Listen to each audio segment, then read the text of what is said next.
So now I'm going to shift now to Texas because it's another Super Bowl election and we keep our foot on the gas because our democracy is at stake. So just a little bit of things, I haven't focused that much on Texas myself, but one point to make is that it's actually a majority minority state or minority majority state. The Anglo population, according to the US Census, is actually a little less than 40% of the population. So that's not the voting population or the registered population, or actually the turnout is more among white. And there are liberal white voters in Texas. So, but this is the direction that's going. And, my sense is that the Latino voters are actually much more motivated this time around and there's a fair amount of Asian voters who, my understanding, tend to be pretty economically, and they're diverse, of course, but a number of them are shifting our way as well. One other reason we need to get into Texas, and this is a general point, this is the projection of what's going to happen in 2030. So Texas got 38 Congress people now. They're going to have 42. And notice Florida. Notice losing ground in California and New York. And we have to move. We have to compete in these red states or reddish states. And now's the time to do it, in my opinion. So just a little bit about the Texas race. Some of you may know this, and I drew a little bit on the latest. It's one of the university Texas A&M poll that looked pretty good. Most recent poll I could see. Paxton, people know about him, the Attorney General, probably crooked, been indicted, and so forth. People don't like him. His net favorability is minus 18, and the absolute is 52% of Texas voters by this poll do not like him, whereas our guy Tellerico, positive. He's got a really good shot. But of course, part of what we're trying to do in supporting these legislature races is to get more Democrats to turn out that they'll vote Democratic up ballot. And then here we have this is a Super Bowl. They have all these other offices, Attorney General, Lieutenant Governor, and so forth. The governor, Abbott's not particularly popular. He's got a lot of money. We have, I think, a really good nominee in Hosa. She's got really good favorability. A lot of people don't know who she is because she's been a state house member. But I think once she gets out there, I think it can only go up a lot from there. So it's a great package in Texas. So what we're doing, again, we're doing what we call going for the gold, which is, and I'm going to go through the math. I hope I got this right, Gene. There are 150 House seats, 62 incumbent Democrats. And again, because of gerrymandering, almost all of these are very safe seats. So there's four that they need to depend, they're telling us. So you've got a set of candidates that are challengers. We want to go for the gold. So there are three that are in a better position that we're not planning to support. We're going to support the next 12, which, if everything falls into place and we know it's aspirational, that would actually be a 77 seat majority if everything works. But however much we do, it'll actually help a lot to change the complexion of the House and boost the up ballot races. So here's our map of those 12 candidates at this point. And like many states, it looks to me like the major battleground is sort of the suburban, exurban areas, Dallas, Fort Worth, Houston, Austin, and San Antonio. A lot of diverse, younger people, more educated people moving into those districts, and those are really prime districts in my view. So, what is this local social media that we're talking about? Well, basically, it's Facebook, Instagram, and to some extent, TikTok. And you may not like Mark Zuckerberg, but these are still very good instruments that we need to to use. And because they have really good voter targeting, both geographically and some other ways, it's inexpensive, and it fills a gap. So it turns out we've sort of checked out the campaign situation in Texas, and just like in Iowa, the folks there feel like this is a particularly good thing for us to be supporting that will sort of fill the gap. And what we do is we don't pay for training, and then we actually pay for what's called boosting, so that you get better distribution of the organic stuff. That you can do your own Facebook organically, or you can also pay to get much better distribution. So, what are we asking of ourselves and asking for you? Well, Texas is a big state, and we're, hot on the heels of our success in these other states. We're, gonna kind of go for the gold with $200,000 goal. And it's going to be, again, we will fund it through the Texas House Caucus, which we think is a much more coherent and efficient way to do it. Again, we're using oath as we have the last two fundraisers. And not surprisingly, we will be putting the donation link in the chat for people to donate, which is an oath link. And we are going to have a fundraiser sometime in late July. And we don't exactly know because we're trying to see if we can line up a particularly good speaker for that. So with that, I'm going to turn this over to Leader Wu, who, as we know, is really a hero for helping to lead this walkout in the Texas House to delay at least the reapportionment, the gerrymandering that the Republicans have done. So with that, I'm going to stop sharing and turn it over to him. Thank you so much, Jim. Really appreciate it. Thanks for having me on, and really appreciate everyone's efforts in helping out. Again, my name is Gene Wu. I'm a state rep out of Houston, Texas, as Southwest Houston for those of you from the area. Um, but my other job is that I'm also the leader of the Texas Democrats in the House, and that's exactly as difficult as that sounds. But look, I want to talk to you a little bit about what we did last year, why, and how it relates to what we're doing now.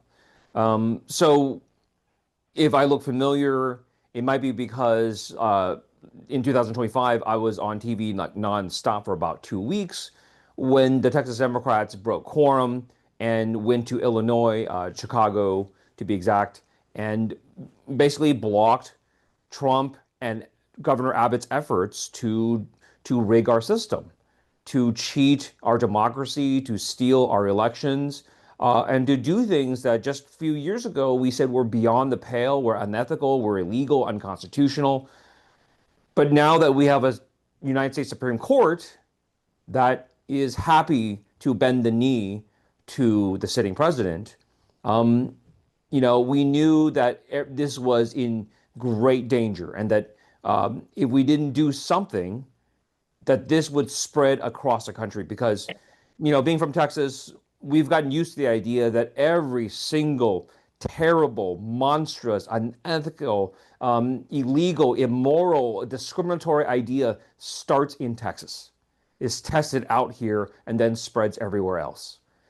And we didn't want to do this. We didn't want to break quorum. It didn't sound like a big deal for most people, but you understand that in Texas, we can't work and we can't raise money during the time we're in session. We had just gotten out of a brutal legislative session. And so most people wanted to go home. We haven't seen our families for months. We haven't worked. We haven't earned money. And so this was a hard thing to do. And not most importantly, we had broken quorum in 2021 over the same issues, right? And that time in 2021, we broke quorum, went to Washington, D.C., and we got punished for it. Our voters took it out on us. They didn't appreciate what we did. They didn't understand what we're doing. And we lost two members of it because of it.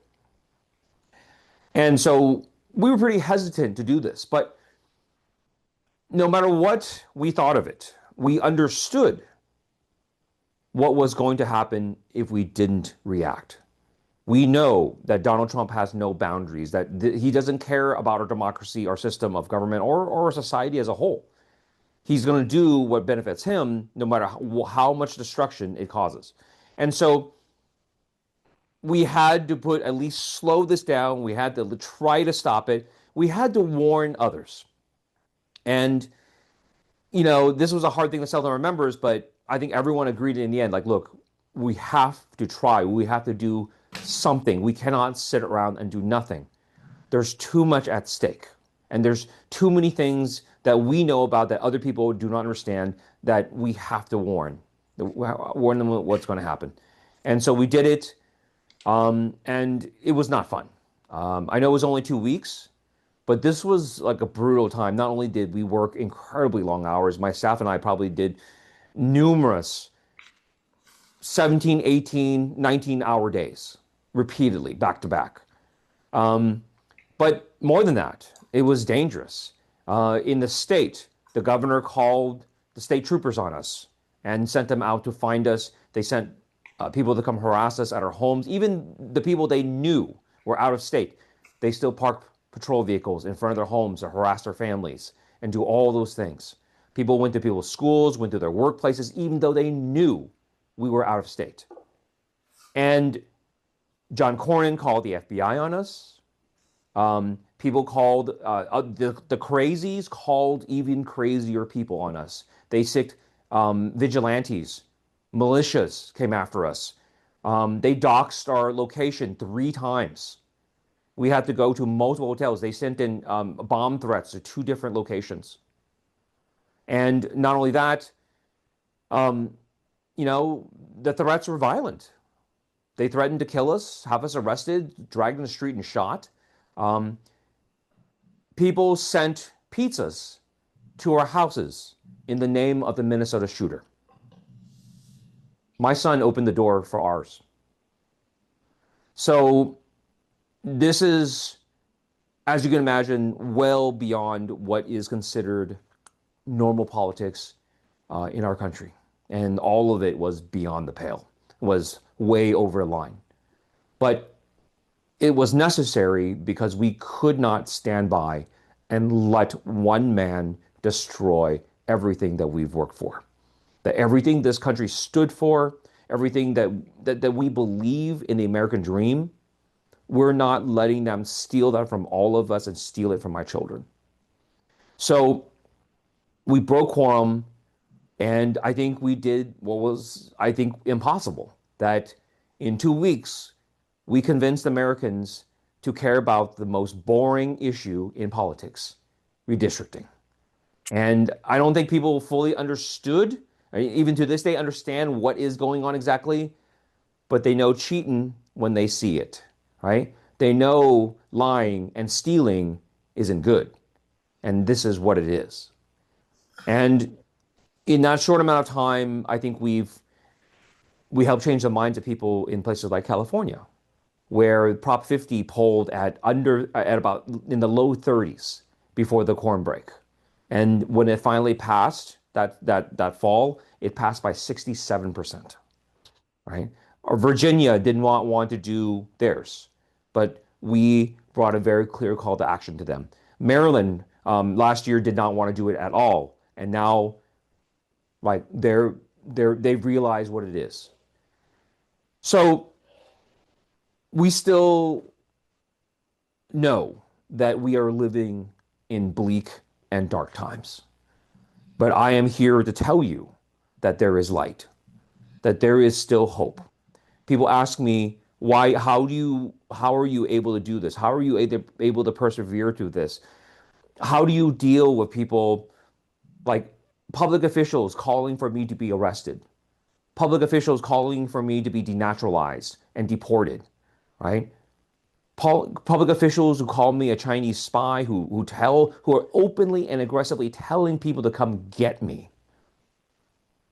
I do it because I still have hope. I do it because I believe in Americans.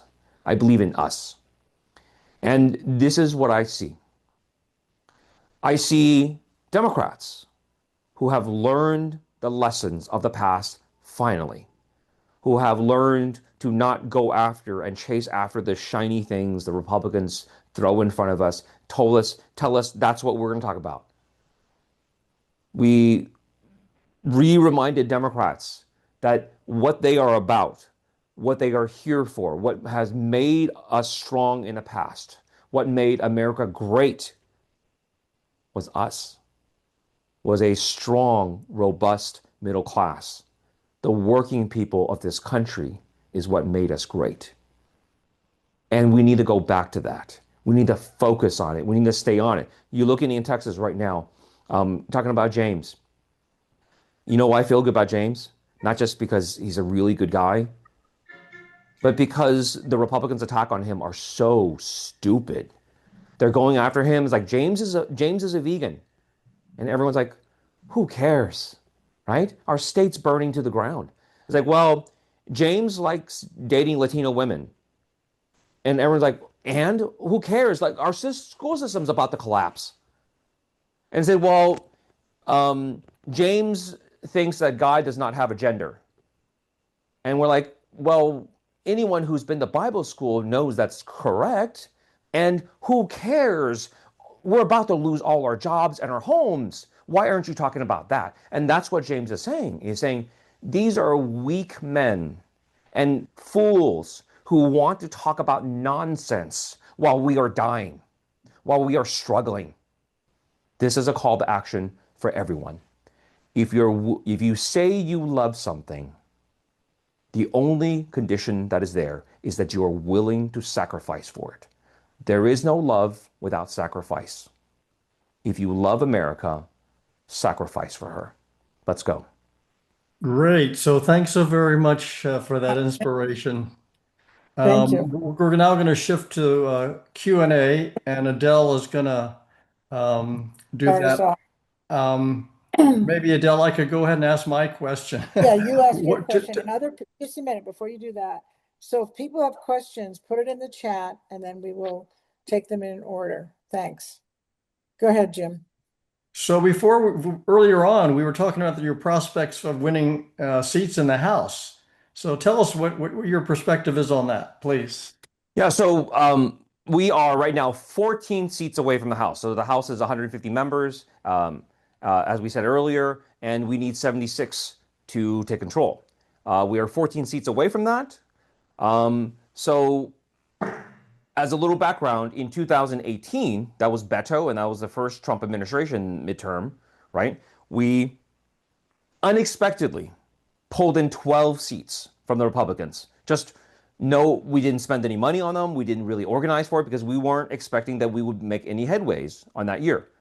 We picked up 12 seats without expecting it.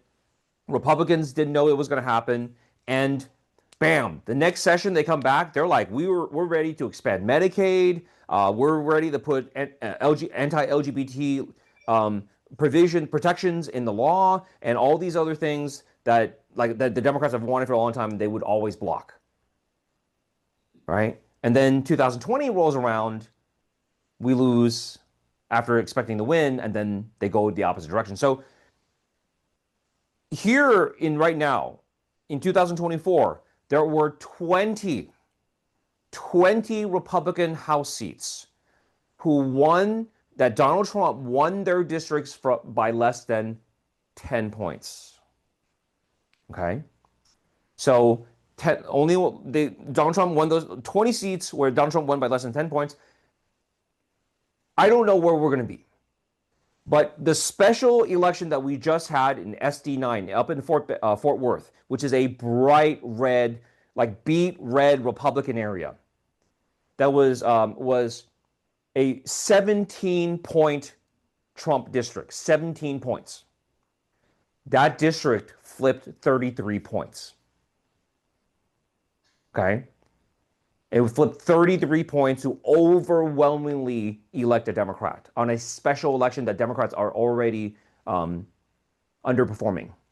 So people ask me for predictions. I don't do predictions. I don't know because like my superstition is that in all the years that people have asked me for things, I make predictions, no matter how reasonable that prediction is or was, the opposite would happen. So I'm going to stop saying predictions, but I'm just going to tell you, we need 14 to win the House.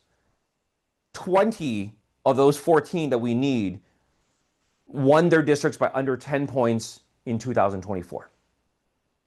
And we just flipped one district 33 points. So I don't know if that 33-point flip is going to work in the same in every district, but I don't need it. I mean, half of that would get me where I need to go. So, I think there are lots of people making predictions, and they're all over the place. I don't think any of them are accurate because I think this election of all elections is going to be very unusual. I think this turnout, the election for this turnout, or the turnout for this election is going to be insane. Because I think Americans finally understand what they've been what they're fighting for.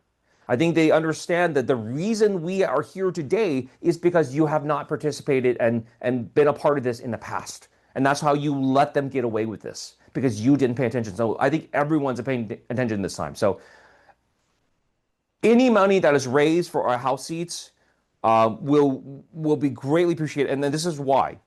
We Democrats in Texas, we're used to being outspent 5-1, 10-1, 20-1. We still win. We can handle 10-1. We just need the one, right?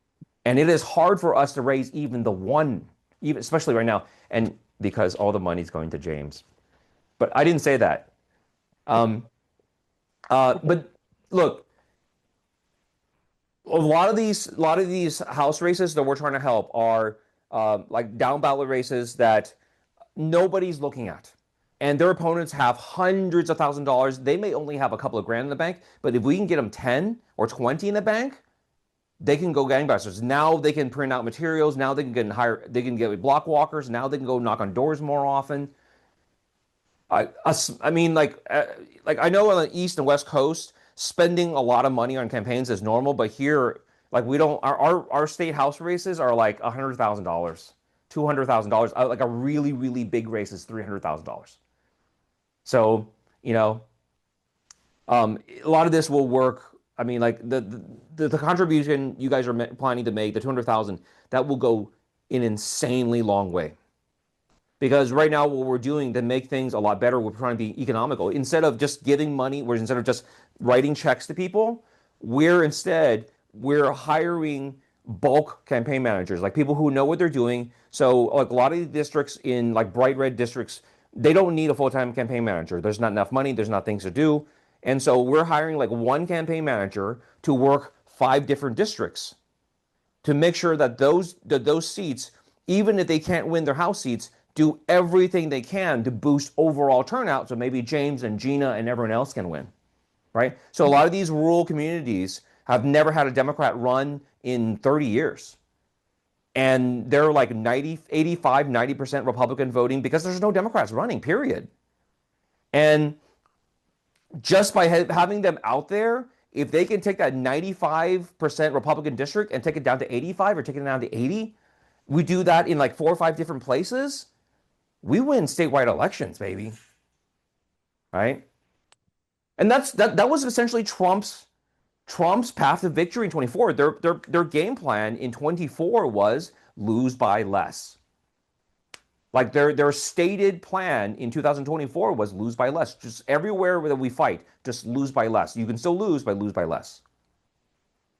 And that's what Democrats need to start doing in Texas, because that's. So thanks again to Gene. Yeah, Thank thank you you. so much. I got to get off and I got to go take care of the kids. Okay. Thanks for having me on.